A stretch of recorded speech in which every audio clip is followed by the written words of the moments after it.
It always seems impossible until it's done. Nelson Mandela. Hello chess lovers, Suren here, and in this video I would like to invite you to take a look at a brilliant combination which legendary American chess player Frank Marshall pulled out in a game against A.J. McClure. The game was played in 1923. Now if we have a look at the position, we can see that white is a rook down and white's position is totally lost. But luckily Marshall didn't resign because he had something special in his mind and he proceeded with the game by going for c6. By the way, I have to tell you that unfortunately it's unknown how the players reached this position. The history didn't save for us the PGN of the game. Here we have c6 and rook e7 by McClure. He's moving away his rook and still is protecting the pawn on f7 and h7. White is threatening to go for a pawn promotion and announce a checkmate. Rook h5. Black is stopping the h-pawn and is attacking it, but it turns out that this seemingly normal move is a blunder. Instead, it was better to stop the h-pawn by playing rook e8. And this is a move which is really very hard to make, you know. At this point, rook d8 looks more logical, but only rook e8 is allowing to win. You are sacrificing the pawn on f7, and then you should find king b8 protecting the pawn on c7, and after rook g7, once white is threatening rook g8, you should play rook d8, and only now black is winning. But instead in our game we have h7, and to rook h5 Frank Marshall answered with a brilliant move. You can pause the video and try to find his next move. Ready?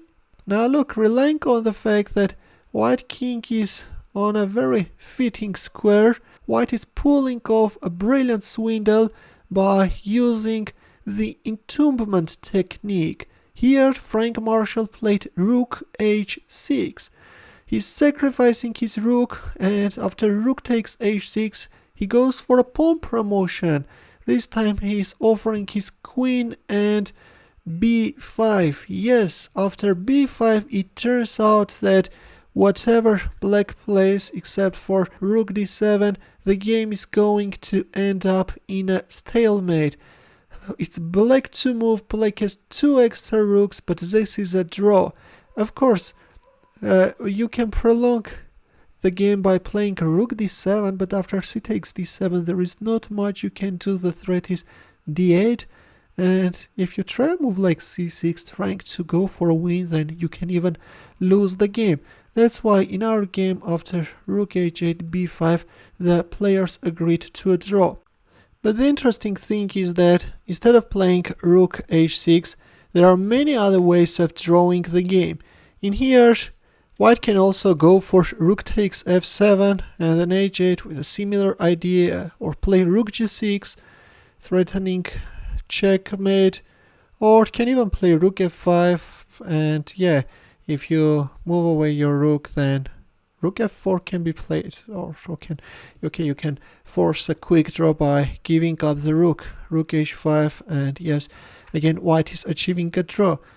In our game we see c6, rook e7 h7, and after rook h5 white played rook h6. In the end decided to go through the game without showing the sidelines, and b5 and draw is on the board.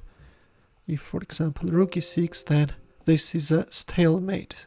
In the end, let's also solve a chess puzzle where the task is to find the winning line for white. It's white to move, and I will wait for your answers in the comment section. Thanks for watching. Here are more suggestions for you. Feel free to check them out as well. I will see you in my next video. Take care.